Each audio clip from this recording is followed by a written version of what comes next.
দাইয়ুস ব্যবসা, তোর মতো ব্যবসার ইসলামের মধ্যে জায়গা নাই। তোর নামটা তসলিমা রাখাই উচিত হয় নাই, তোর নামটা পাল্টাই দেওয়া দরকার। এমনও খান্নাস বাংলাদেশে মহিলাদের মধ্যে আছে না নাই? কোন খান্নাস আরো ভালো ভালো জায়গা যাইয়া বড় বড় নেতাদের কাতারে বইসা জীবনে কোনোদিন আলিফ বে পড়তে পারে না।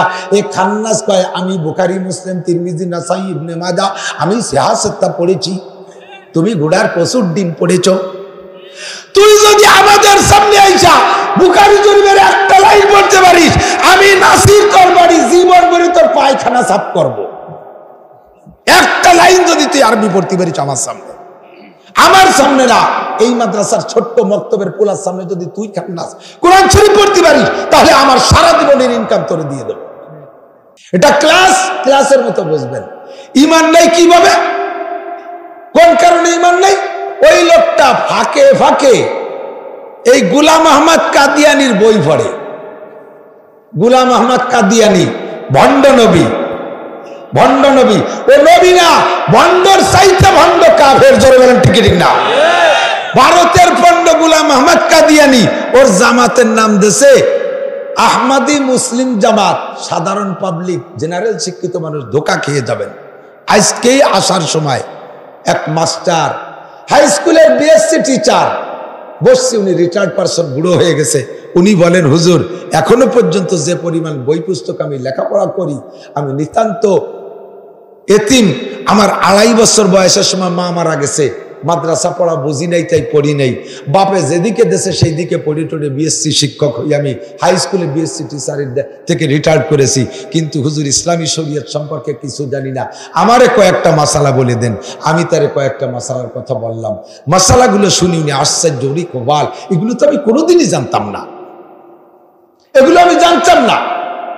যেই কথাগুলোর ভিতরে এমন এমন মাইল রয়েছে, উনি সেই বই পুস্তক পড়ে সেই দলের কঠিন ভক্ত। আজকে আমি তার ব্যাখ্যা দেওয়ার পরে লোকটা থেমে গেছে। সেই দলের থেকে নাকি সেই দলের মুরব্বী বলে দেশে যে যদি কেউ ফরজ নামাজ না পড়ে, তাহলে ওর জিন্দেগির কোনো নফল নামাজও কবুল হবে না। বুঝেন নাই?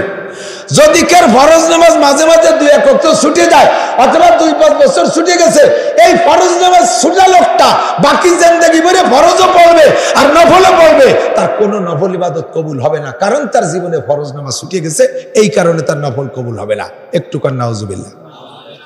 আমি স্যারকে বললাম, স্যার আমার কাছে আপনি 1 লাখ টাকা পাবেন, আমি আপনার তারিখ পথে 1 লাখ টাকা দিতে পারতেছি না। গুছাইয়া কথা রয়েছে একবারে 1 লাখ টাকা দেব, আমি 1 লাখ টাকা জমা করতে পারতেছি না, দিতে পারতেছি না। কিন্তু মাঝে মাঝে আপনার সাথে সুসম্পর্ক ঠিক রাখার জন্য আপনি যাতে আমার এই 1 লাখ টাকার জন্য খুব ভেরি ভেরি চাপ না দেন, মারাত্মক চাপ না দেন, এর জন্য আপনার সাথে আমি পিরিত ঠিক রাখার জন্য সময় সুযোগ মতো একটা লুঙ্গি কিনে দেই, কোনোদিন একটা পাঞ্জাবি কিনে দেই, কোনো সময় একটু চা পান খাওয়াই, একটু মিষ্টি আশটা কিনে দেই, ইত্যাদি ইত্যাদি করি। স্যার এগুলো আপনি নেবেন না? আর এগুলো কি আপনি খাবেন না, এগুলো ব্যবহার করবেন না? বলে তা তো করবো, কিন্তু আমরা সে আসল 1 লাখ টাকা দেই না। এই আসল 1 লাখ টাকা বাকি থাকতে এত কিছু করলাম, তা যদি আপনি গ্রহণ করেন, ফরজ নামাজ আল্লাহর হক 1 লক্ষ টাকা, কিন্তু এটা বাকি থাকার ভিতর দিয়ে আল্লাহর 2 নফল রোজা দিছি, আল্লাহরে 50 টাকা নফল নামাজ দিছি, আল্লাহরে কয় টাকা সদকা খয়রাত করছি, আল্লাহ কয় ফাঁকে ফাঁকে এগুলো দিলে আমি নেই, এতে অসুবিধা নেই। 2 নম্বর, ওই ভদ্রলোক পড়ছে সেই ভদ্রলোকের বই, আমি নাম বলবো না, সে দলটার নাম আমি বলবো না। ওই ভদ্রলোকের লেখা বই আমি নিজে পড়েছি উর্দুতে, পাকিস্তান থেকে লিখে আসছে বইটা। ভদ্রলোক লিখেছে আল্লাহর রসুল কোরআনের বাহক। কথা বলেন ঠিক না? আল্লাহর রসুল কোরআনের, আপনি বিচার করবেন ঈমান থাকে কিভাবে আর না থাকে কিভাবে। আল্লাহর রসুল কোরআনের বাহক। ওই কোরআনের ভিতরে নবী আমাদেরকে পড়ে শোনাইছে, ফানকিহু মা তাবা লাকুম মিনান নিসায়ে মাসনা ওয়া সুলাসা ওয়া রুবা। তোমরা পুরুষরা যদি শক্তি থাকে, সামর্থ্য থাকে, তোমাদের যদি ভিতরে 4টে যোগ্যতা থাকে, 4টে যোগ্যতায় 1 নম্বরে শারীরিক যোগ্যতা ভালো, আভ্যন্তরীণ শক্তি ক্ষমতা ভালো, 2 নম্বরে ইনকাম সোর্স ভালো, 3 নম্বরে প্রশাসনিক ক্যাপাসিটি ভালো, 4 নম্বরে ইনসাফ আর ন্যায় বিচার আছে তোমার মধ্যে। এই 4টে যোগ্যতা যদি থাকে, একজন পুরুষে তুমি 2টা 3টে 4টে পর্যন্ত বিয়ে করতে পারবা। একটু শুকর আদায় করবেন না? কারণ আলহামদুলিল্লাহ আপনাকে পুরুষ গেদেছে 4 কোন মহিলার যদি আভ্যন্তরীণ পাওয়ার ভালো থাকে, মহিলা নিজেই যদি শিল্পপতি কোটিপতি হয়, মহিলা নিজে যদি প্রশাসনিক ক্যাপাসিটি এত বেশি, যার ইন্ডাস্ট্রিতে 500 মানুষ এসে কাম কাজ করে, মহিলারা দেখলে ভয়তে নিতর হয়ে দাঁড়ায় থাকে, তাহলে তার প্রশাসনিক ক্যাপাসিটিও আছে। 1 নম্বরে শরীর ভালো, তার যৌন স্পৃহা ভরপুর। 2 নম্বরে মহিলার ইনকাম ভালো, কয়েকটা ইন্ডাস্ট্রিজের মালিক। 3 নম্বরে মহিলার প্রশাসন ভালো, 500-700 হাজার কর্মচারী পরিচালনা করে। 4 নম্বরে মহিলার ইনসাফি যোগ্যতা আছে, যে যেমন ব্যক্তি তারে সেইভাবে সেই জায়গা সেট করে।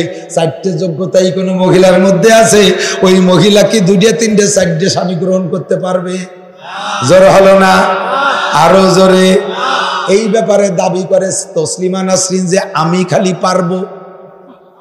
তোর যদি লাগে বাংলাদেশ ধরিয়ে তুই ব্যবহার করি বেড়ে, তোর লাগলে আরো কিছু ব্যবহার কর, বাংলা কতিবার তিজিরাজের মাঠে। লুচ্চ, খান্নাস, দাইয়ুস, বেশ্যা, তোর মতো বেশ্যার ইসলামের মধ্যে জায়গা নাই। তোর নামটা তসলিমা রাখাই উচিত হয় নাই, তোর নামটা পাল্টাই দেওয়া দরকার। এমনও খান্নাস বাংলাদেশে মহিলাদের মধ্যে আছে না নাই? কোন খান্নাস আরো ভালো ভালো জায়গা যাইয়া বড় বড় নেতাদের কাতারে বইসা জীবনে কোনোদিন আলিফবে ভর্তি পারে না। এই খান্নাস কয় আমি বুখারী, মুসলিম, তিরমিজি, নাসাই, ইবনে মাজাহ, আমি সিয়াসতটা পড়েছি। তুমি ঘোড়ার পশুর ডিম পড়েছ। তুই যদি আমাদের সামনে আইসা বুখারী শরীফের একটা লাইন পড়তে পারিস, আমি নাসির তোর বাড়ি জীবন করে তোর পায়খানা সাফ করব। একটা লাইন যদি তুই আরবি পড়তে পারিস আমার সামনে না, এই মাদ্রাসার ছোট্ট মক্তবের পোলার সামনে যদি তুই খান্নাস কোরআন শরীফ পড়তে পারিস, তাহলে আমার সারা জীবনের ইনকাম তোরে দিয়ে দেব। এইরকম দাইয়ুস আর খান্নাস আছে না নাই? নবী পাক কোরআন কারীম দিয়ে আমাদের তেলাওয়াত করে শুনাইছে, ফানকিহু মা তাবা লাকুম মিনান নিসাই মাসনা ওয়া সুলাস। এই এদিক তাকান। সবাই কাছে হুজুর নামটা কয় না কে? এই নামটুক কই না বিদায় জয় ঝামেলা কম। কথা কন না, নামটুক কইয়া জেলখানার মধ্যে বসে থাকবো, মাঠ পাবো কোন জায়গায় ইনকাম করার জন্য না। আমি যদি জেলে থাকতাম তাহলে আপনারা আমার অসন্তান কোন জায়গাতে বলার দরকার যা বলে দেব, অপারেশন করে নাড়ি বের করে ফেলবো, কিন্তু আমার ধরতে পারবে না। কাজ হবে, এর নাম হলো হিকমত। কথা বলেন ঠিক ঠিক না? যেদিন আমি ময়দানে যা দরকার সেই দিন ডাক দাও, দেখো পাও কি পাও না। ও বন্ধুরে, নামের দরকার নাই, কামগুলি হলো এই সমস্ত দাইয়ুস আর খান্নাস দেশে আসে কিনা, যারা একাধিক স্বামী পছন্দ করে, বলকে একাধিক পুরুষ ব্যবহার করে, এরকম বেহায়া বেশরমপুর মহিলা আছে না না? তাদের জন্য এগুলো কি অধিকার আছে? যদি কোনো কায়দায় স্বামী ছাড়া অন্য জায়গাতে কিছু নিয়ে আসতে পারো চাষি, আল্লাহ বাসালে ওটা কি মঈনুদ্দিন চিশতি হবে? আরে কথা কয় না। স্বামী বাদ অন্য জায়গাতে যদি বেটে কিছু আনতে পারো, তা যদি একটা মানুষ হয়ে যায়, ওটা কি আব্দুল কাদের জিলানী হবে? মঈনুদ্দিন চিশতি হবে? ফজলুল করিম সরবুনাই বিশ্বাস হবে? ফয়জুল করিম রিজাউল করিম হবে? ওটা হবে লুচ্চা, ওটা হবে খান্নাস, ওটা হবে দাইয়ুস, ওটা হবে লম্পট, ওটা হবে পাঙ্কু। ঠিক কি ঠিক না? ও হবে তোর মতো আর একটা ধামলা। তুই দামড়ি, তোর পেটে হয়েছে দামলা। ঠিক কি ঠিক না? ওই ভদ্রলোক সংগঠনের নেতা, তার লেখা তফসিরের মধ্যে আমি পড়েছি, নিজেই চোখে পড়েছি দোস্ত। সরাসরি তার লেখা কিতাব ছাপা উর্দুটা, বাংলাটা তর্জমা পড়ি নাই, আমি উর্দু পারি, উর্দু পড়েছি। উনি লিখেছেন, মুহাম্মাদুর রাসূলুল্লাহ বলেন, তোমরা পুরুষটা একাধিক 4টে বিয়ে করতে পারবা। 4টা, ধরে বলেন কয়টা? মহিলারা আবার সুরের আগে ফটফট করতেছে নাকি আল্লাহ জানে। বিটি রাইছেনি অশুনতি। আরে হুজুর ওয়াজার পাইলে না, আজকে এই অজদর্শ আমাকে উনি কবে 4-8টা বিয়ের জন্য পাগল হয়েছে। আমি খালি র্যাব আর পুলিশ আর রাঙ্গা দালানের ভয় দিয়ে ঠেয়াই রাখছি, আর আজকে তুমি এসে 4ডি দিয়ে দিলে। আমি 4ডে দিছি, তবে 4ডের যদি যোগ্যতা থাকে, আপনি মহিলা তারে ঠেকাইলে আপনার কবিরা গুনাহ হবে, আপনি স্ত্রী তারে ঠেকাইলে কবিরা গুনাহ হবে। যদি আপনার স্বামীর ভিতরে 4টে যোগ্যতা থাকে, তাহলে আল্লাহ তারে 4ডে বিয়ে করার অনুমতি দিয়েছে। 1 নম্বরে তার শারীরিক যোগ্যতা ভালো, আভ্যন্তরীণ পাওয়ার খুব বেশি। আপনি যে সময় মাসিকে বন্দী হয়ে থাকেন, ওই সময় আপনার স্বামী স্ত্রী না পাওয়ার কারণে নিজের যৌবনকে কন্ট্রোল করতে না পাইরা প্রস্কটারে চলে যায়, পতিতালয়ে চলে যায়, হোটেলে যায়, অন্য নারীকে নিয়ে রাত কাটায়। এত বড় গুনাহ আপনার স্বামী নিয়মিত করে যাচ্ছে, আপনি এই গুনার ভাগী হয়ে যাবেন। কারণ চাপের মুখে স্বামীরে দ্বিতীয় বিয়ে করতে দিচ্ছেন না। আপনার স্বামীকে আরেকটা বিয়ে দিয়ে এই মারাত্মক গুনাহ থেকে ফিরে এলে আপনি মহিলা হাজার হাজার গুনাহ থেকে বাঁচার, স্বামী বাঁচার কারণে আপনিও মোটা নেকি ইনকাম করে ফেলবেন গোপনে। 2 নম্বর, 1 নম্বরে হলো শারীরিক যোগ্যতা।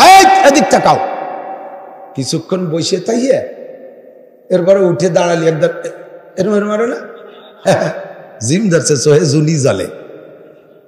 এর এক পকু, ও ভারতে বাড়ি, ও যাইয়া গায়ে গোতরে গোস্ত নাই, আমার চাইতো শূন্য। আরে আমি তো শুকনো না, খাওয়ার কারণে শুকনো না, ক্যালসিয়ামের দুর্বলতায় শুকনো না, পরিশ্রমের ঠেলায় গায়ে গোস্ত লাগাতে পারতেছি না। খাওয়া দাওয়ার অভাব নাই, বাংলাদেশের সবচেয়ে দামি খানা আমারে খাওয়ায় আল্লাহ। না খাওয়া বিদ্যে ফলিয়েছে, এত খাওয়া আমি টের পাইছিলাম না আগের থেকে। এইরকম কুবিয়ে মগড়া, ও যাইয়া কাঁপতি কাঁপতি থানবী রহমতুল্লাহ আলাইহির কাছে বলতেছে, হযরত মুঝে খিলাফতি দিজিয়ে। ওই যে পীর সাহেবের কাছে মুরিদ হলি খিলাফতি দেয় না, আর উনিও মুরিদ করে বেড়াতে পারে। তো যে উর্দুতে বলছে, হযরত মুঝে খিলাফতি দিজিয়ে, আমারে পীরের খিলাফতি দিয়ে দেন। তেরে তুজমে क्या আলামত है, क्या মালাকা है, তুমি খিলাফতি পাওয়ার ভিতরে কি যোগ্যতা অর্জন করছে এ ব্যাপারে? বলছে মুঝে নূর নজর আতি है, আমি চোখে নূর দেখি। থানবী রহমতুল্লাহ উপদেলা হাকিমুল উম্মত, যেমন আধ্যাত্মিক রোগের চিকিৎসক ওরকম শারীরিক রোগেরও চিকিৎসক। বাংলা বেহেশতে দরকার পড়ে দেখেন, 9ম 10ম খণ্ডে পড়লে আপনার কোনো ডাক্তারের কাছে যাওয়া লাগবে না, আপনি নিজেই চিকিৎসক হয়ে যাবেন। এটা আশরাফ আলী থানবী রহমতুল্লাহ লেখা। উনি ওর বডি টডি দেখিয়া উনি টের পাইছে যে ও কি নূর দেখে। ও বসাইতে উঠে যখন দাঁড়ায়, চোখের মধ্যে ঘন টিপড়ি দিলি জুনি জ্বলে, ও মনে হয় নূর দেখতেছি। আমাকে দেশে পীররা আছে না, নূর দেহা পীর, জায়গায় বসে থেকে আসমান জমিন সব দেহে বেলায় দেয়। কিছুকাল আগে এক পিসাব মারা গেছে, যে জায়গা যায় সেই জায়গায় যে খালি কবর দেয়, এখানে কবর ওখানে কবর, তোর বংশে দামি দামি মানুষের কবর রয়েছে।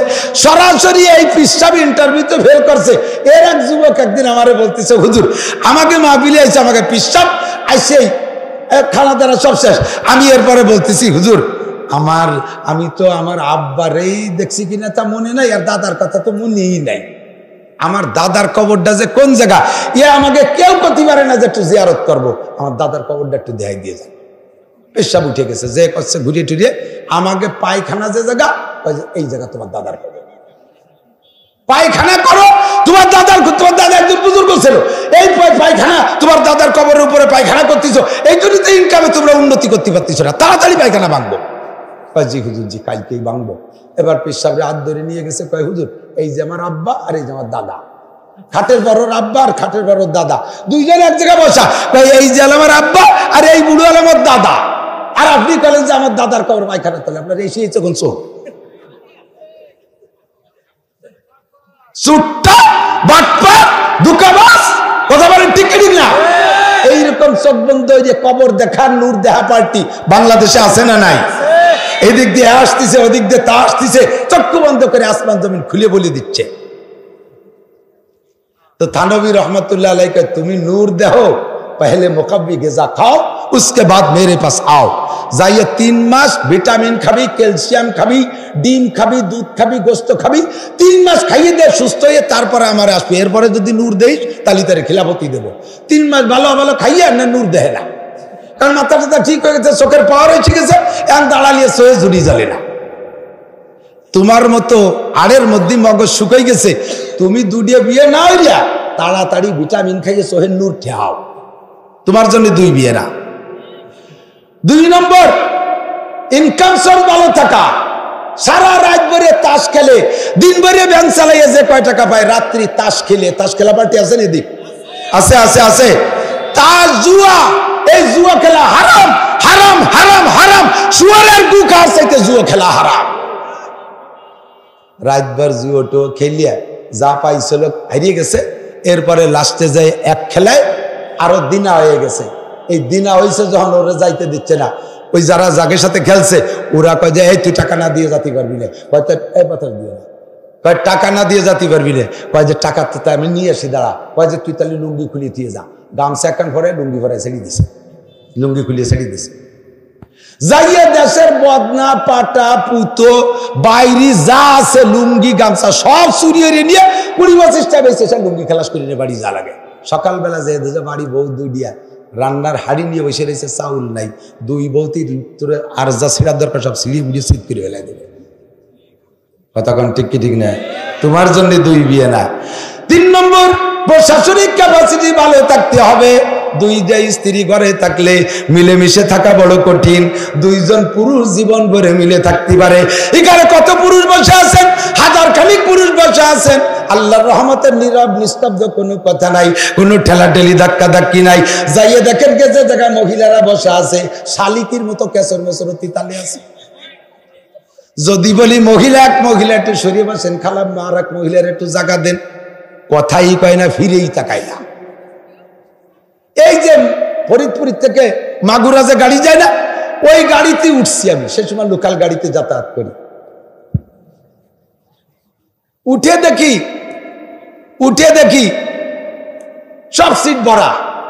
একটা ছেলে আমারে দেখে চেনে, আমি বক্তা, আমার শ্রোতা, উঠে আমারে সিট দিয়েছে, আমি সিট পাইলাম। আমার বরাবর ডান পাশে বেঞ্চে ওই গলির ওই পাশে একটা যুবতী মেয়ে সিটে বসা।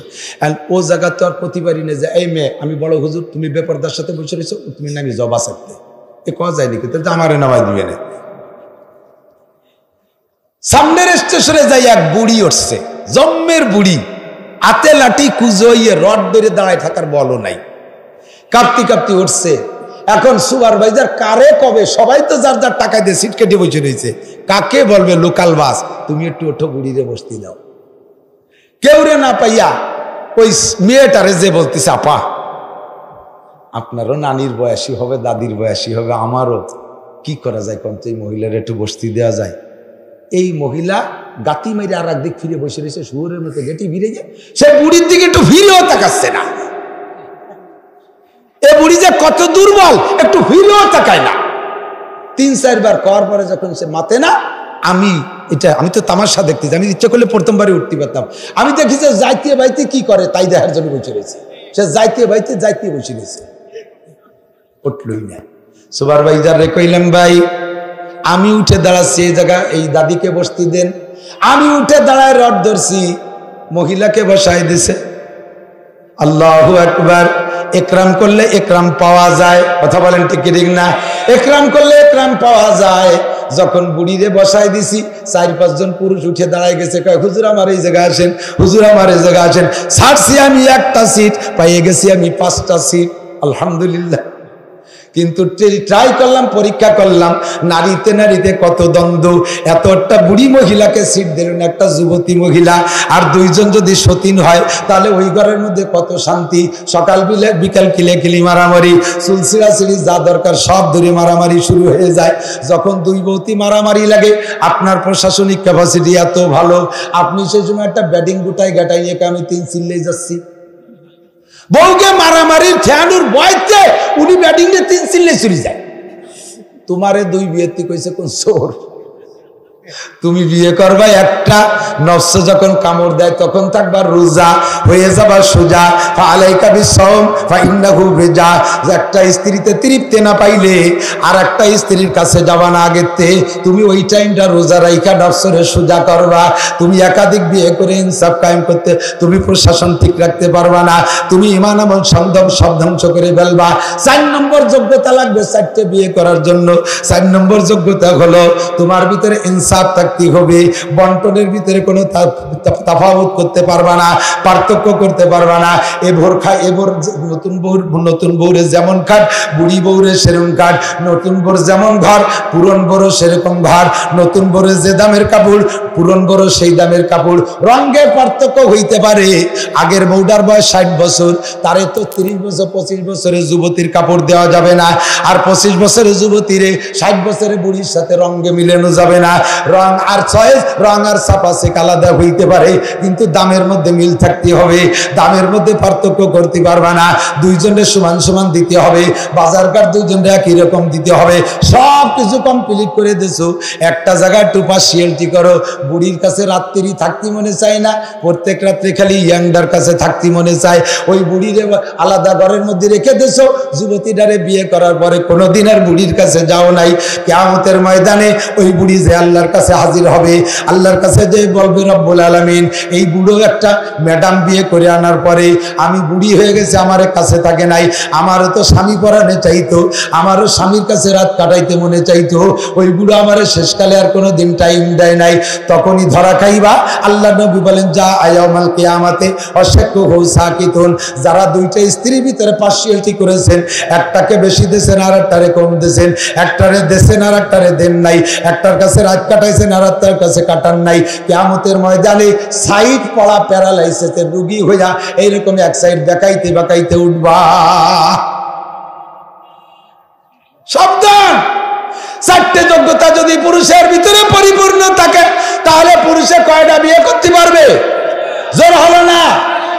মস্ক করে রাখেন, কেন বিয়ে করবেন? আপাতত বাংলাদেশে মেয়েদের প্রোটেকশন এত ভালো, বর্তমান জরিপে আসল জরিপ যদি হিসাব করি, তাতে খুঁজে পাওয়া যাবে এক একজন পুরুষের ভাগে 4.5 করে মহিলা পাইয়ে গেছেন। এত বেশি। এক ক্লিনিকে 30টা বাচ্চা জন্ম নিয়েছে এক সপ্তাহের ভিতরে, ক্লিনিকে সেজারে। ক্লিনিক কোম্পানি মালিক বলে, হুজুর এই 30টার ভিতরে 27টা মাইয়ে 3টে ছেলে, তাহলে কয় ডায়রি ভাগে পড়ছে? 9 ডায়রি ভাগে পড়ছে না? 3 নং 27। এখন যদি একটার বেশি বিয়ে করতে পারবে না, কোর্টে যদি আইন করে বলছে থাকে, কোর্টে যদি স্ত্রীদের পক্ষে কোর্ট যদি চলে, তাহলে এক একজন পুরুষে এক একটা বিয়ে করবা, বাকি 3.5 কোন জায়গা যাবে? ওই 3.5 ষাঁড়দের সাথে আকাম করে বেড়াবে, ওই কয়টা রেয়ার কন্ট্রোল করা যাবে না, ওরা যা অন্যায় করে বেড়াবে। দেশটায় জারুর সন্তানে ভরে যাবে, হারামজাদা জারির বাচ্চায় বাংলাদেশটা ভরপুর হয়ে যাবে। কথা বলেন ঠিক ঠিক না? আল্লাহ পাক এখনো পর্যন্ত আমাদের শরীয়ত রেখেছেন, কিয়ামত পর্যন্ত চলবে। একজন পুরুষের 4টে বিয়া। যে কথা বলতে যে সরে চলে আসি, ওই ভদ্রলোক যেই মুরব্বীর দল করে, ওই মুরব্বী উর্দুতে কিতাবে লিখছে, আল্লাহ নবী যে কোরআন বহন করছেন, ওই কোরআনে নবী নিজে পড়ে শুনাইছে একজন পুরুষের 4টে বিয়ে করতে পারবে, কিন্তু রসুল নিজে একে টাইমে 9টা বউ ব্যবহার করছে। তাহলে রসুল নিজেই তো কোরআন মানে নাই, কি সুটের পান্নায় কি কইছে? একটু জোরে কান নাউজুবিল্লাহ। ওই ভদ্রলোকের উক্তি, মুহাম্মাদুর রাসূলুল্লাহ কোরআনের বাহক, ওই কোরআনে আছে একজন পুরুষ 4টে বউ এক জায়গায় রাখতে পারবে, অথচ মুহাম্মদ সাল্লাল্লাহু আলাইহি ওয়াসাল্লাম নিজেই একসাথে 9টা স্ত্রী ব্যবহার করছে। তাহলে বলেন মুহাম্মদ সাল্লাল্লাহু আলাইহি ওয়াসাল্লাম কি কোরআন মানছে? উনি নিজেই তো কোরআন মানে নাই। জোরে কান নাউজুবিল্লাহ। নামাজ, রোজা, হজ, যাকাত, তাবলীগ, সরমনাই, টুপি, দাড়ি, পাগড়ি, কোরআন, হাদিস, মসজিদ, এই পুলাকির, এই সব কিছু যে জীবন ভরে কইরা লাস্টে যদি এমন একটা কথায় একমত হয়, তাহলে ওই লোকটা মুমিন না কাফের? ও মুসলমান না কাফের?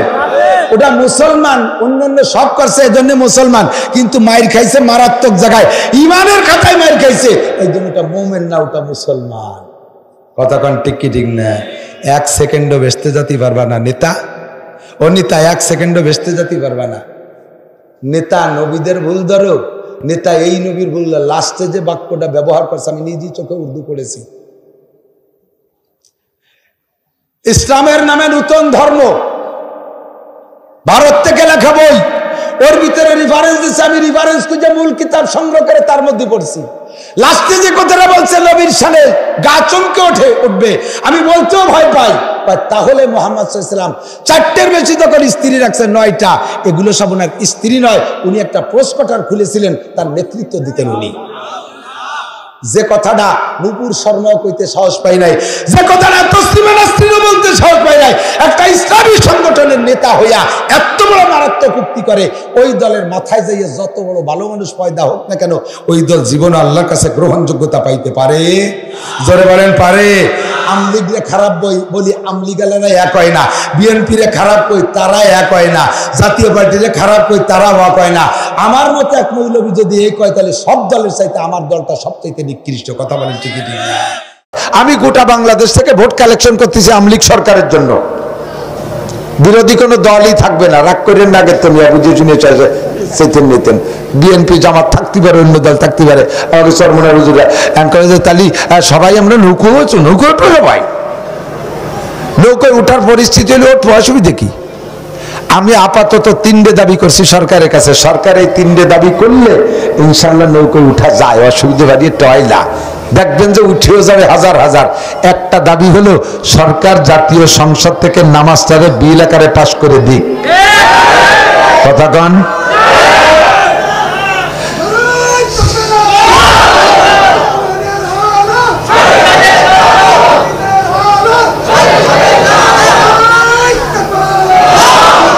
এই বিলটা পাশ করে দিলি হাজার হাজার লক্ষ লক্ষ অন্য দলের মানুষ সরকারে খুশিতে চুমো দেবে, ঠিক না? আর দুটি আমি কই, আমি 13 দফা 15 দফা 17 দফা কইলা, আমি এক দফাই কইতে চাই, সাথে 2টি দফা বলি।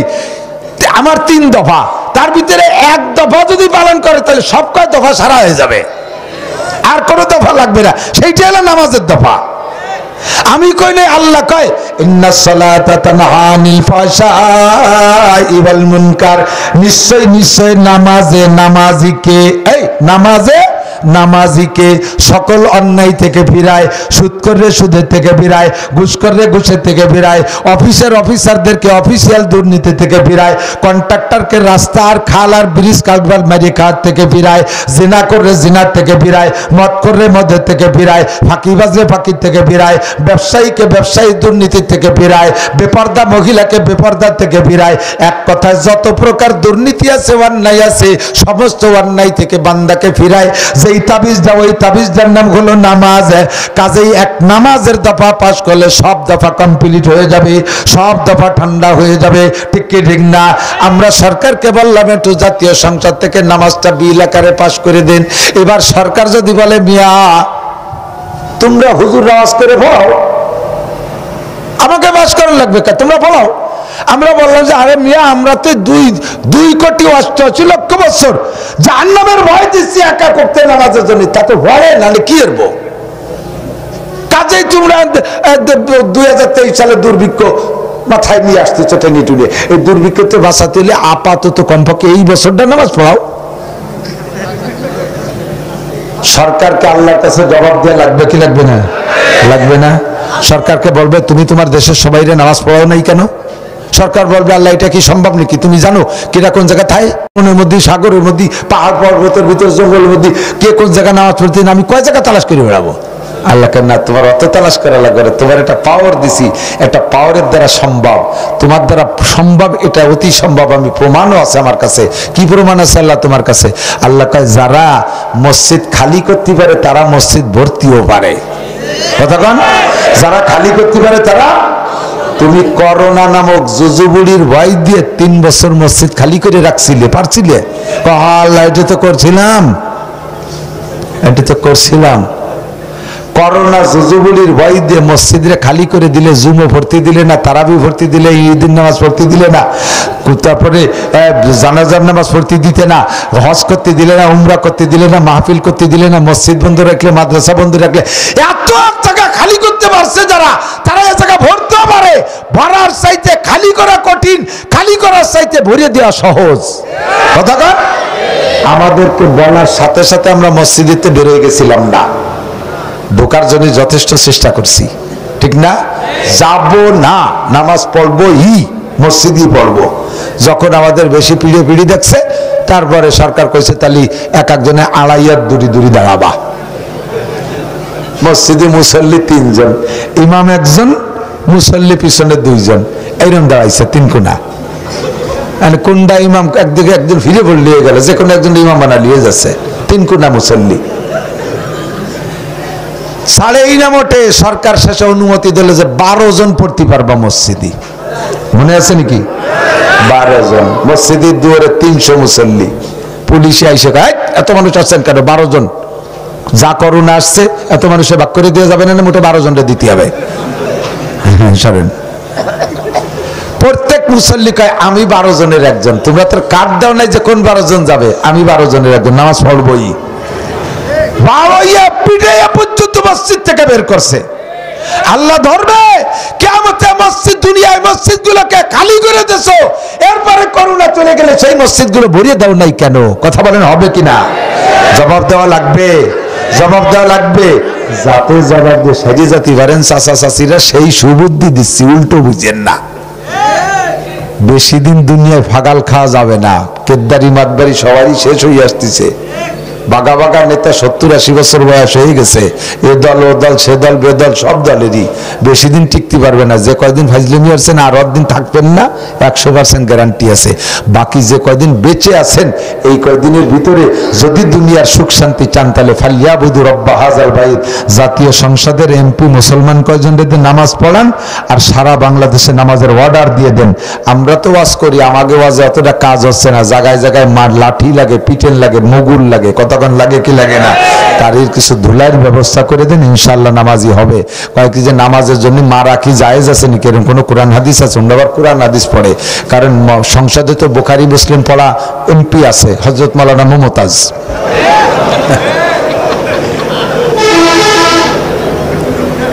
আছে না নাই? কয় কি আমি বুখারী মুসলিম তিরমিজি আবু দাউদ নাসাই এমন কোন খণ্ড নেই যেটা আমি পড়ি নাই। তুমি সব খণ্ড পড়েছো, ঘোড়ার ডিমও বোঝো নাই চাচি। একেবারে আর একটা আলিফও বুঝিস না তুই। যদি বুখারী মুসলিম পড়তি, তাহলে সৌদি আরবে উমরা করতে যাইয়া, জিদ্দায় যাইয়া তুই কনসার্ট করে পবিত্র জমিনের নাপাক বানায় তুই আসতি না। যদি খালি বুখারী মুসলিম বুঝতি। ওরম পড়া ইবলিসও পড়ে। বুখারী মুসলিম তোমার চাইতে ইবলিসও বেশি পড়ে। এই সংসদে এরকম বড় বড় হক্কানি আলেম আছে। ওই যে পদ্মা সেতু উদ্বোধনের সময় এক হক্কানি আলেম তেলাওয়াত করছিল, এরকম বহুত আছে। ওগুলো না দরকার নাই।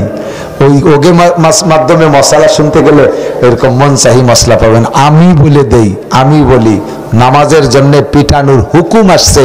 আল্লাহ নবী বলেন, তোমাদের বাচ্চাদের বয়স যখন হবে 7 বছর, তখন তাদেরকে নামাজের অর্ডার করো। ওয়াজরিবুহুম আলাইহা, আর সন্তানদের নামাজের জন্য পিটান দাও। ইজরিবু মানে মারো। উলামায়ে কিরাম বলেন, আমি মিথ্যে তরজমা বলছি নাকি? ওয়াজরিবুহুম আলাইহা, নামাজের কারণে তারে পিটান দাও। ওহুম আবনাউ 10 সিনিন, বাচ্চার বয়স যখন 10 বছর পার হবে, 10 বছর পুরি একদিন বেশি হইলে তারপরে যদি সন্তানের নামাজ না পড়ে, তাহলে তাকে একটা পিটান দেওয়া আব্বা মার জন্য ওয়াজিব হয়ে যায়। নামাজের জন্য পিটানোর অর্ডার নবী পাক দিয়েছেন। কাজেই আপনারাও সংসদ থেকে নামাজের জন্য পিটানের অর্ডার দিয়ে দেন।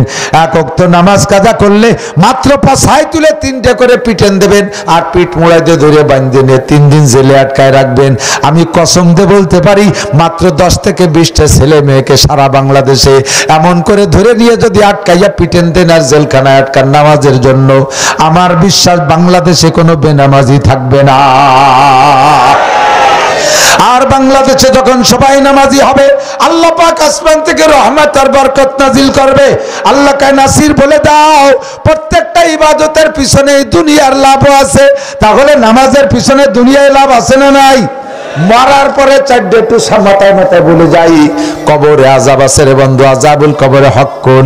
নবী পাক বলেছেন তিরমিজি শরীফের হাদিস, আযাবুল কবরে হক্কুন, কবর আযাব হক, এর মধ্যে কোনো সন্দেহ নাই। সন্দেহ আছে, কথা কান আছে। মাররা রাসূলুল্লাহ সাল্লাল্লাহু আলাইহি ওয়াসাল্লাম বি কবরাইন, আল্লাহ নবী 2টা কবরের কাছ দিয়ে যাইতেছেন, সাহাবায়ে কেরাম সাথে ছিলেন। 2 রাস্তা দিয়ে হাঁটতে হাঁটতে রাস্তার পাশে এমন করে 2টা কবর, এক জায়গা 2টা কবরকে দেখে নবী দাঁড়িয়ে গেলেন। সাহাবায়ে কেরাম বললেন, ইমশি ইয়া রাসূলুল্লাহ, হুজুর সামনে চলেন। হুজুর কয়, না সামনে যাওয়া যাচ্ছে না। ইয়া জাবানে ফি হাযাইনিল কবরাইন, আমার এই 2টা উম্মত, আমার মুসলমান উম্মত, এদের 2 জনের কবরের মধ্যে আযাব হচ্ছে আমি দেখতেছি, কাজে এদের একটা ব্যবস্থা না করে আমি সামনে যাইতে পারবো না। সাহাবায়ে কেরাম বললেন, হুজুর এদের আযাব কি কারণে হচ্ছে তা কি জানতে পারছেন? হুজুর বলেন, আহাদুহুমা ইয়ামশি বিন নামিমা, আর দ্বিতীয়জন হলো লা ইয়াস্তানজি ওয়ানিল বাউল। 2 জনের একজনের দোষ হলো ইয়ামশি বিন নামিমা, হালিমা ছাগলখুরি করার অভ্যাস ছিল, গ্রামে ঘুরে ঘুরে ছাগলখুরি করত, এইটাই তার ছাগলখুরি স্বভাব।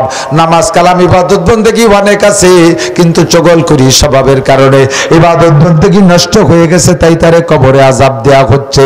দ্বিতীয় জনের দোষ কি? হুজুর বললেন দ্বিতীয় জন হলো লা ইয়াস্তানজি আনিল বাউল। মুসলমান যুবক আমার দিক থেকে, লা ইয়াস্তানজি আনিল বাউল, পেশাব থেকে পরিচ্ছন্নতা অর্জন করতো না। পেশাব করে ঢিলা ব্যবহার করে না, পেশাব করে পানি ব্যবহার করে না, পেশাব করে দাঁড়ায় আটা দিচ্ছে। মুসলমানের সন্তান মসজিদের সামনে দেখা হয়েছে, এই জামালাই নামাজ পড়ে যা, মতির গন্ধ, দামলা কোথাকার, এত মুসলমান তোর প্যান্টে মতির গন্ধ হবে কা? কয় ভাইজান এই এক প্যান্ট, মোটা প্যান্ট, টাইট প্যান্ট, বসে পেশাব করতে হবে না, দাঁড়ায় দাঁড়ায় পেশাব করা লাগে বেশিরভাগ আল্লাহর রহমতে। এই কতদিন, এই এক সপ্তাহ চলতেছে এই প্যান্ট, এই একই জায়গায় তো পেশাব ডেলি 5-7 বার কিছু না কিছু পলেই, এ জায়গা চুষো মরা গন্ধ হয়ে গেছে। অপরিয় মসজিদে যান, যা যায় না, অন্য মুসল্লিকে নামাজ নষ্ট হয়ে যাবে না। আমি সামনে শুক্রবার তো পড়বো ইনশাআল্লাহ। তাহলে তুমি কেমন মুসলমানের সন্তান যে তোমার পরনের কাপড়টার অবস্থা এমন যে এনি টাইম মসজিদে ডাকলে তুমি যাইতে পারো না, তোমার প্যান্টে পেশাবের গন্ধ, তোমার প্যান্টে পেশাবের গন্ধ, এরকম আনাড়ি মুসলমান তুমি কেন? মুসলমান 24টা ঘন্টা পাক থাকতে হবে, মুসলমান 24 ঘন্টা পবিত্র থাকতে হবে। কথা বলেন? শরীর পাক অবস্থায় যদি তোমার মরণ হয়, পবিত্র অবস্থায় যদি তোমার মরণ হয়, তাহলে শহীদি দরজায় জান্নাতি পাবা। শরীর পাক অবস্থায় যদি মরণ হয়, এই জন্য বেশিরভাগটাই মজু সহকারে থাকার চেষ্টা করবেন। এসে গেলে আর 2-4টা আমলের কথা এখানে বলে যাই। বেশিরভাগটাই মজু সহকারে থাকার চেষ্টা করবেন, বিশেষ করে রাত্রে ঘুমের সময়। ঘুমটা তো মরণ। ঘুম কি? দোয়া পড়ছেন কি বলেন তো? ঘুমের দোয়া পারেন? পারেন? পারেন? শুনবো, 2-1জনের কাছে শুনবো। তর্জমা জিজ্ঞেস করলে বেশিরভাগই পারবেন না। তর্জমা হলো, আল্লাহ তোমার নামে মরিতেছি ওয়া আহিয়া, তুমি বাঁচাই দিও, তুমি বাঁচাই দিও, তুমি জীবিত করে দিও। আল্লাহুম্মা বিসমিকা আমুতু। তার ঘুমটা হলো মরণের সাদৃশ্য। হতে পারে এই ঘুমের ভিতরে আমার স্থায়ী মরণ হয়ে যেতে পারে। পারে বারে বারে? কথা বলেন, পারে কিনা? বহুত খবর প্রত্যেকের জীবনে 2-1টা জানা আছে যে রাতে ঘুমাইছে, সকালে ওঠে না, এরকম 2-4টে খবর জানেন না? আমি আপনি যে মরণের অঙ্গীকার করে শুইতেছি, কাজী এই টাইমটা, ঘুমটা যদি আপনার পাক শরীরে শোন, আর ওই ঘুমের মধ্যে যদি আপনার মরণ হয়ে যায়, আল্লাহ পাক আপনাকে বিনা হিসাবে মাফ করে দেবে, আপনাকে শহীদি মরণ হিসেবে কবুল করে নেবে, আপনাকে আল্লাহ তাআলা জান্নাতে দিয়ে দেবে ইনশাআল্লাহ, কোনো সন্দেহ নাই। আপনার এই ঘুমটা, এখন কয়েকজন ঘুম তো শোয়ার সময় তো নয় অজু বানাইছিলাম, এমনি তো ঘুমলি করা অজু ভেঙে যায়, আর এরপরে ঘুমের মধ্যে তো অনেকের অনেক কিছু হয়ে যায়, তাতে কি অসুবিধা হবে নাকি? আল্লাহ কয় না, আমি হলো শুরুটা দেখি, শেষে কি হবে না হবে সে হলো পরে, মাঝে কি হবে না হবে পরে, শুরুটা দেখি কেমন। তুমি ঘুমানোর সময় শোভা কিরম, দিক তাকান, আমার দিক তাকান, আমার বডির দিক তাকান, দেখা যাচ্ছে? বুঝতে পারতেছেন আমি বডিতে কেমন আছি? এই অবস্থায় যদি উত্তর দিক মাথায় দিয়ে শুয়ে পড়ি, তাহলে আমার বডির মধ্যে মোহাম্মদ শব্দ লেখা আছে, মাথা মিম, এই কেনুর এই ভাঁজ হা, পাশার এই মোড়টা মিম, আর হাঁটুর নিচে দাল, মিম হা মিম দাল, মোহাম্মদ। শোয়ার সময় তুমি মোহাম্মদী ফিগারে শো, এরপরে ঘুমাই গেলি দরকার হয় তোমার প্যান্ট খাটের নিচে পড়ে গেছে, লুঙ্গি গলায় পেঁচাই গেছে, কোন ভাবে রয়েছে না রয়েছে ওটা তোমার দায়িত্ব না, কারণ ওই সময় তুমি মরে গেছো, মরার ভিতরে যাবে এটা তোমার দায়িত্ব না, বেঁচে থাকারটা তোমার দায়িত্ব। কথা কান ঠিক না? আরো শোনেন, এদিক তাকান, আপনি খানা খাইতে বসছেন, শুরু অবস্থাটা আমি বলছি, শুরু অবস্থাটা আল্লাহ দেখে। খানা খাইতে বসবেন 3 তরিকার 1 তরিকা। কয় তরিকা? আত্মাহিয়াতুস সূরাতে বসবেন। 1, যদি এভাবে কষ্ট হয় 2 হাঁটু উঁচু করে, পাশার নিচে পিড়ে টিড়ে একটা দিয়ে 2 হাঁটু উঁচু করে, যে এটা তো হালকা পাতলা মানুষকে সুবিধা হয়, বড় বুড়ি যদি হয় তাতে তার সে রানের বুড়িতে তারা ঠেলি সিট করে বেলায় দেয়। তাহলে কি করা যায়? তাহলে এক পারে নামাজের মতো বাঁকা করে বিছাই করো, তাতে যদি 1 সেকেন্ডও হয়, 1 সেকেন্ড তুমি যেভাবে পারো শুরু করো, এরপরে পারি উঠতেছো না, তুমি যেভাবে পারো দরকার শুয়ে শুয়ে খাও, তবুও তোমার ভুল ধরবে না। শুরুটা হতে হবে সুন্নতি, শুরুটা হতে হবে সুন্নতি। কথা কি বোঝা গেছে নাকি? আল্লাহ, তাহলে আমার রাতের ঘুমটা হতে হবে সুন্নতি তরিকায়, রাতের নামাজটা হতে হবে, রাতের ঘুমটার ভিতরে আমি যদি পবিত্র অবস্থায় শুই, এরপরে ঘুমের মধ্যে ওযু গোসল ফরজ, এগুলি আল্লাহ তাআলা ধরবেন না, আপনাকে বিনা হিসাবে মাফ করে দেবে। কোন সুবহানাল্লাহ। আমার আল্লাহ বড় সহজ, আমার আল্লাহ বড় সরল। কাজে আমি বেশিক্ষণ পাক থাকবো। ও মুসলমানের সন্তান, তোমার শরীরটা কেন পাক থাকবে না? পকেটে একটু ঢিলা রাখেন, একটু টিস্যু রাখেন, একটু টিস্যু রাখেন। আমাদের এলাকায় আবার ইদানিং বেরোছে নতুন মুসলমান ভাইরা, এনরা আইসে 6 পাতার বুখারি বগল ভরে নিয়ে আইছে, ওরে পরিমাণ বুখারির হাওলা দেয়, সুবহানাল্লাহ। একেবারে লজ্জায় মরি, ফলসিরাত করি বুখারী শরীফ। আল্লাহ, ওরে ও আরবিও শুদ্ধরি পড়তে পারে না, আরবিও পড়তে পারে না, কোরআন শরীফও পড়তে পারে না, ও বুখারী হাওলা দেয়। 30 বছর বুখারী শরীফ পড়াই, তারপরও বুখারী শরীফের হাওলা দিতে সাহস পাই যা। আর জীবনেও কোনোদিন বুখারী শরীফ মূল খান চোখে দেখে নাই, আমরা অনুবাদ করে দিছি, তার তো 6 পাতা খুলে নিয়ে বুখারী। এরা কয় যে পেশাবে ঢিলা কুলুক ব্যবহার করা হাদিসে আসে নাই, কোন সহি হাদিসে নাই যে পেশাবে ঢিলা কুলুক ব্যবহার করতে হবে। আমিও বললাম তোমাকে ধন্যবাদ, তুমি এটা সত্য কথা বলেছো, সত্যি ঢিলা কুলুক পেশাবে ব্যবহার করার কথা হাদিসে নাই, কিন্তু হাদিস আর কোরআনে কি আছে পবিত্র অবস্থায় নামাজ পড়তে হবে? কথা কন, নাপাক অবস্থায় নামাজ পড়া যাবে? নামাজের ফরজ কয়টা? 13টা। কন কয়টা? কয়টা? 1 নম্বরে শরীর পাক, 1 নম্বরে 2 নম্বরে কাপড় পাক, 2 নম্বরে কাপড় পাক, 3 নম্বরে 70 টাকা, 3 নম্বরে 70 টাকা, 4 নম্বরে নামাজের জায়গা পাক। শরীর কাটা আগে কয়ে নিলাম আর কি, এই তরতি মানে সংখ্যা হিসাব করতে যে আগ পাশে দোষ নাই, 4 নম্বর কোনটা 6 নম্বর কোনটা নম্বরে দোষ নাই, কিন্তু 1 নম্বরে শরীর পাক, 2 নম্বরে কাপড় পাক, 3 নম্বরে 70 টাকা, বডির কাটা হয়ে যাক আগে। কথা বল, এই শরীর আর কাপড় নাপাক অবস্থায় নামাজ পড়া যাবে না, আপনি কি এতে একমত?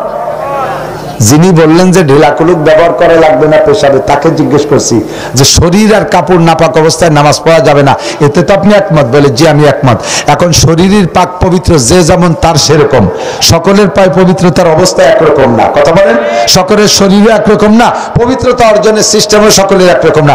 একজনে পায়খানা করছে, তার পায়খানা করার সময় তার নির্দিষ্ট স্থানে 1 জাররা পরিমাণ মাখাই নেই, এরকম হয় না পায়খানা কখনো? আবার আরেকজন পেটের অবস্থা এমন, বাথরুমে যাওয়ার আগে লুঙ্গি একটা শেষ। এখন যদি তুমি বলো বুখারী শরীফে আসছে আল্লাহ নবী বলেছেন পায়খানায় 3টে ঢিলা 1 বদনা পানি, নবী এইভাবে ব্যবহার করেছেন, বাথরুমে 3টে ঢিলা 1 বদনা পানি। তাহলে যেই লোকটা এই যে বাথরুমে যাওয়ার আগে লুঙ্গি একটা নষ্ট হয়ে গেল, ওরে 3 কুলুকি কি হয় কন্দি? কিছু হবে? এরপরে 1 বদনা পানি তৈরি কি হবে? ওরে তো দমকল দিয়ে সাফ করতে হবে, ঠিক না? তাহলে বোঝা যায় যে এখানে কোনো সীমারেখা নাই, কোনো পরিমাণ নাই, যারা তেমন তাদের পবিত্রতা তেমন। আমি পেশাব করলে 1 জাররাও থাকে না, আমি বহুত ট্রাই করছি, হাঁটার পরে আমার 1 জাররাও পড়ে না, বহুত ট্রাই করছি।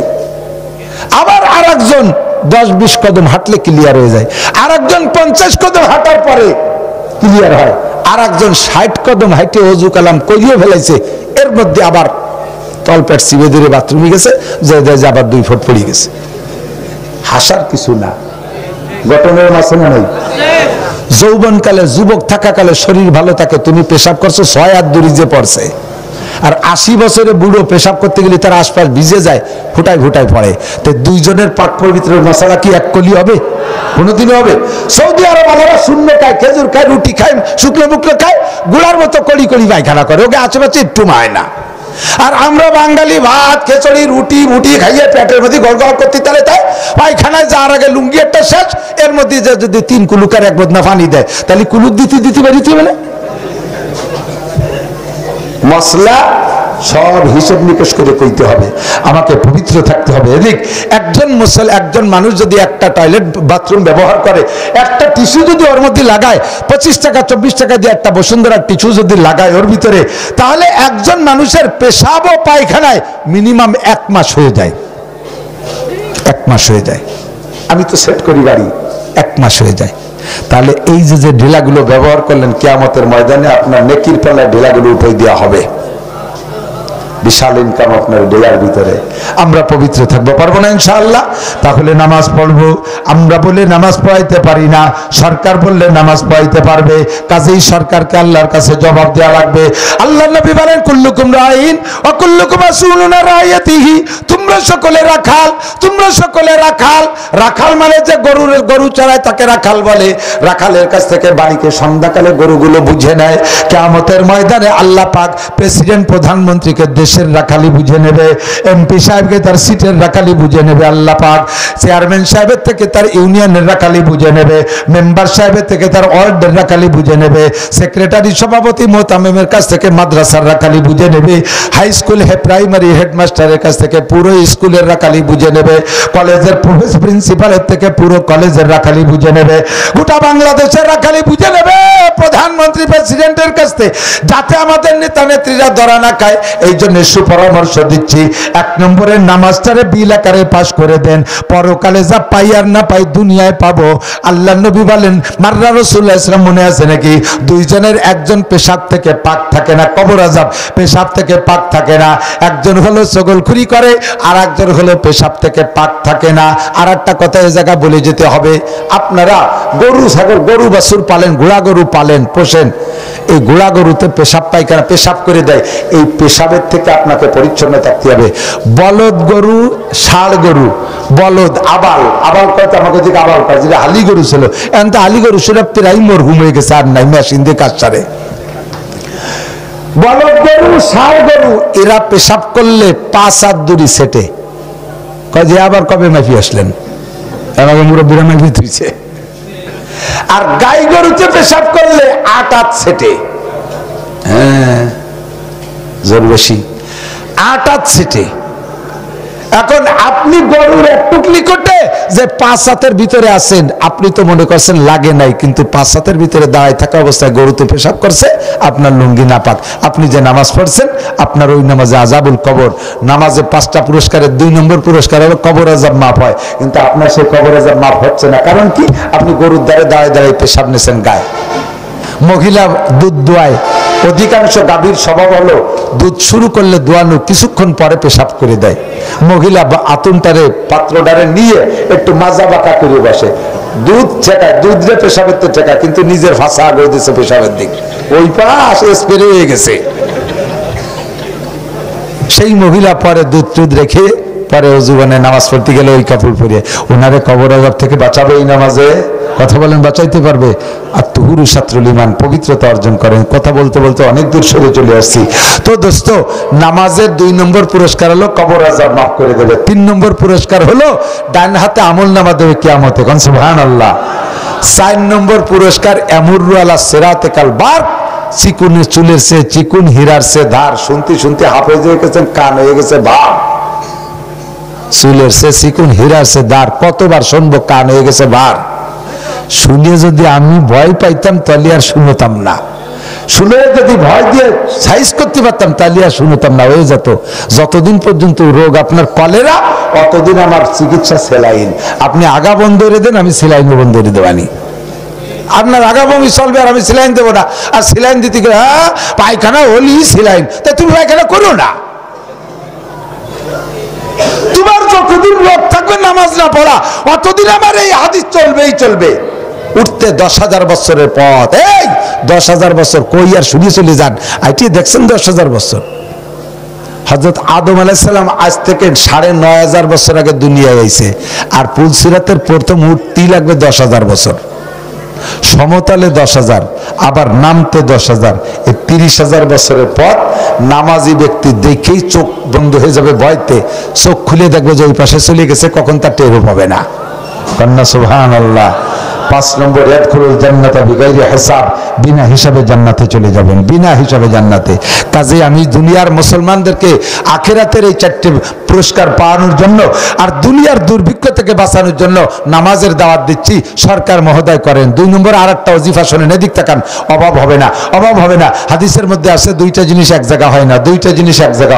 এদিক যুবক, চাকরি পায় না, ব্যবসা বাণিজ্য উন্নতি হয় না, আপনি মুখ সরিয়ে ঘুরে বেড়াবার এদিক ওদিক থাকা, ওদের মধ্যে আমার দিক থাকা, কালকে থেকে বড় লোক হয়ে যাবে। একটানা 40 দিন এই আমলটা করো, যদি অর্থনৈতিক পরিবর্তন না আসে তারপরে আমলটা ছেড়ে দিও। আমি এত বড় গ্যারান্টি দিছি আসমান থেকে শুই না, আসমানওয়ালার কাছ থেকে শুনছি, মদিনাওয়ালার কাছ থেকে শুনেছি। নবী পাক বলেছেন দুইটা জিনিস এক জায়গা হয় না, একটা হলো রাতের বেলা ঘরে সূরা ওয়াকিয়ার তেলাওয়াত, আর একটা হলো অভাব। এরা দুইজন মোটে এক জায়গা থাকতে পারে না। যে ঘরে ওয়াকিয়ার তেলাওয়াত আছে ওই ঘরের মধ্যে অভাব থাকতে পারে না, ওই ঘরের মধ্যে অভাব থাকতে পারে না।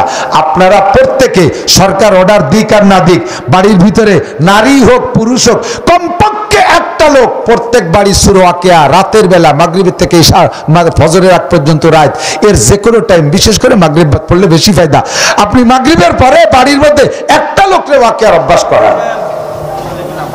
সারা বাংলাদেশে যত মুসলিম পরিবার আছে প্রত্যেক বাড়ি যদি রাতের বেলা সূরা ওয়াকিয়ার তিলাওয়াত চলে আর নামাজি হয়ে যায়, আমি কসম দিয়ে বললে মিথ্যাবাদী হব না। আমার আল্লাহ লা ইউখলিফুল মিয়াদ, আল্লাহ মিথ্যে কথা কয় না। আল্লাহ কাল্লা ফাতাহনা আলাইহিম বারাকাতিম মিনাস সামাই ওয়াল আরদ, আসমান আর জমিন থেকে রহমত আর বরকতের সব দরজা খুলে দেব। কন্যা সুবহানাল্লাহ। দেবে কে? দেবে কে? সূরা ওয়াকিয়ার তিলাওয়াত চালু করা যাবে। এখন ওয়াকিয়ার দ্বারা যে রুজি হয় এর একটা প্রমাণ সামনে দেখলি ভালো হয় না? প্রমাণটা হলো এই মাদ্রাসা, কওমি মাদ্রাসা। এর আগে কোনো ইন্ডাস্ট্রিজ নেই, দুটো ইট ভাটা নাই। মাদ্রাসার পক্ষ থেকে 20 জন America, Italy, Australia, France, Japan, German চাকরি করে না। মাদ্রাসালাদের 10 খান ট্রাক নাই যে রেগুলার, তার থেকে ইনকাম আসতেছে। 5 খান বাস নাই, পরিবহন নাই যে তার থেকে ইনকাম আসতেছে। অথচ হুজুর বলেন 80 লাখ টাকা। আর হাটাজারি মাদ্রাসায় প্রত্যেক একদিনে লাগে 5 টন চাউল, হুজুরের মাদ্রাসায় মাসে লাগে 4 টন। আমার মাদ্রাসায় 2টা, লোহাগাড়া লক্ষ্মী ভাষা একটা আর আমার গ্রামে একটা, 2টা মাদ্রাসায় মাসে লাগে 6-7 টন চাউল লাগে।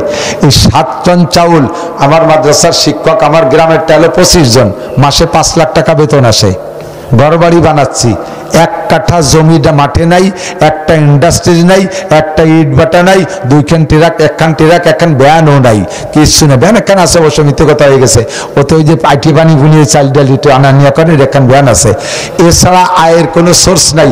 আমার মাদ্রাসায়, এক মাদ্রাসায় গ্রামেরটায় এই বছর 83,44,000 টাকা আয় ব্যয়, 83,44,000 টাকা আয় ব্যয়। 1 টাকা আয়ের সোর্স নাই। চামড়ার দাম, একটা গরুর চামড়া, একটা পোল্ট্রির চামড়া, সে দাম কমে গেছে। আর পার সাইডে হয়েছিল তা হয়ে গেছে ঘোড়ার কুষ্টা। বিজয় টিজে তার পয়সা পাই নেই, তারপরে পিএস পাই নেই, ধান পাই নেই। তাহলে এত বড় সংসার 83,44,000 টাকা আমার কে দিল? সূরা ওয়াকিয়া আমার মাদ্রাসায় প্রত্যেক রাত্রে পড়া হয়, ফজর বাদ সূরা ইয়াসিন তিলাওয়াত হয়। এই ইয়াসিন আর ওয়াকিয়ার বদৌলতে আল্লাহ তাআলা আমার 25 জন শিক্ষকের বেতন, 450 ছাত্রদের খোরাক, আমার ঘর বাড়ি সবকিছু আল্লাহ তাআলা দিচ্ছে। উইদাউট সোর্স, কোনো সোর্স নাই, উইদাউট ইনকাম সোর্স, ইনকাম কোনো সোর্স নাই। এই মাদ্রাসার নাই। হাটাজারি ডেলি লাগে 5 টন চাউল। 10,000 ছেলেতে যদি 1 অক্ত 2 অক্ত খায়, 2 অক্ত খায় 10,000 ছেলে, তাহলে 10,000 দুগুণে 20,000 পোয়া। 20,000 পোয়ারে ভাগ দেন, দেখবেন ভাগ দেন বেরোয় আসবে 5 টন চাউল প্রত্যেক দিন। মাসে 150 টন চাউল, বছরে 1800 টন চাউল। এই 1800 টন 2000 টন চাউল সরকার একটা চাউল দেয় না। আল্লাহ পাক রব্বুল আলামিন এদেরকে খাওয়াইতেছে সূরা ওয়াকিয়া আর সূরা ইয়াসিন আর 5 ওয়াক্ত নামাজের বরকতে। কথা বলেন ঠিক ঠিক না? আল্লাহ তাআলা এমন করে বাংলাদেশে লক্ষ লক্ষ উলামায়ে কিরামকে খাওয়াচ্ছে, তাহলে কোটি কোটি মানুষকে আল্লাহ তাআলা খাওয়াইতে পারে। সরকার শুধু শুধু আমাদেরকে ভয় দিয়ে মারিয়েন না। অনেকে একজন রে এইরকম চর তাকাচ্ছে, অনেক মারার আগে চরটা তাকায় না, সচেতন তত্ত্ব লাগে, কয় যে দিবা একটা দিয়ে দাও, ভয় দাও কে? চর দিলি একটা দিয়ে দাও, খাই যে কান্তি কান্তি আটি গেলে এই ভয় দিলি তো ভয় রে। দুর্ভিক্ষ আইসে গেলি তো আমরাই সব আগের থেকে কইয়ে তো সর্বনাশ করি বেলায় দেয়। কথা বল না? আগে জল হতো, আমরা এত খবর টবর শুনতাম না। উত্তর আকাশে কালো মেঘ উঠতো, ধুমসা মেঘ আসরের পরে তত ঘূর্ণি জলমার যা কিছু একটা হইয়ে টইয়ে 10-20 মিনিটের মধ্যে সাফ হয়ে চলে যেত। মাইদের খাইয়ে ফিরে সোজায় বসতাম। আর এখন কই যে আর মাত্র 6 দিন আছে, আর 20 দিন আসতেছে, এবার 10 কিলোমিটার বেগে এত জোরে আসতেছে, এরপরে রাডারে ধরতেছে না, সবাই গটি কম্বল। এবারে কয় যে না, পরে হলে তো ইন্ডিয়া চলে গেছে, মায়ানমারে চলে গেছে। আগের তো শর্ত আইয়ে ভয় দিয়ে কাটকিরি ফেলাই দেয়। আসার দরকার যা আসুক, সে জোয়ারে বুঝবানি কি করতে হবে, না খাইয়ে না রোজা থাকলাম। আমাকে 1 বছর আগের তো ভয় দিয়ে মারি ফেলাও কে?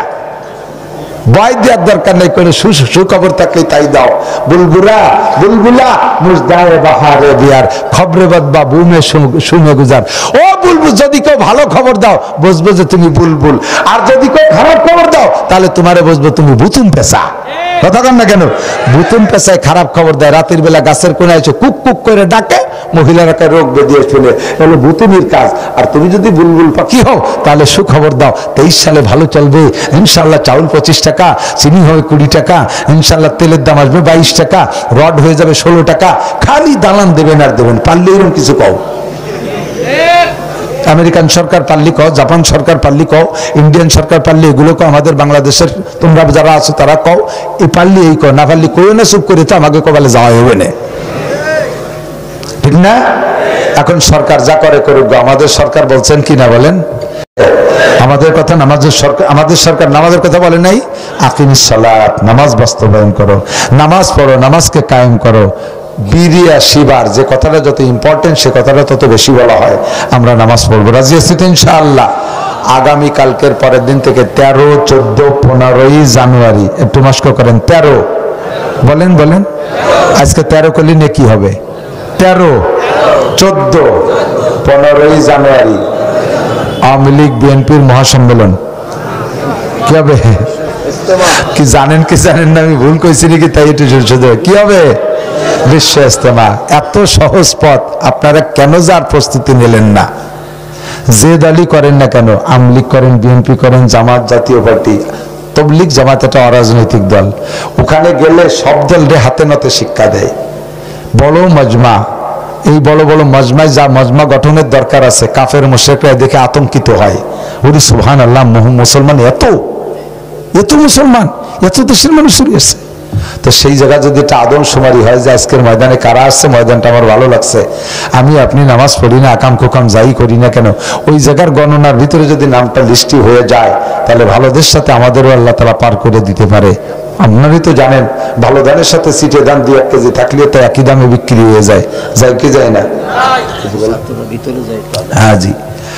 তো আমরা ইনশাআল্লাহ এই যে ব্রিজ হয়ে গেছে, এখন তো সব দিক দিয়ে ব্রিজ, এদিক দিয়ে চলে যাবেন মোহাম্মদপুরের ভিতর দিয়ে, মোহাম্মদপুর ব্রিজ পার হয়ে ভিতর দিয়ে বলমারি সাতুরি, ভিতরে সাতুরি যা লাগবে না, ডান পাশে একটা রাস্তা আছে বলমারি মহিলা কলেজের পাশ দিয়ে উঠে যেয়ে একবারে ভাটিয়াপাড়া বেরোয় যাবেন, ভাটিয়াপাড়া থেকে একে টানে চলে যাবেন ইনশাআল্লাহ।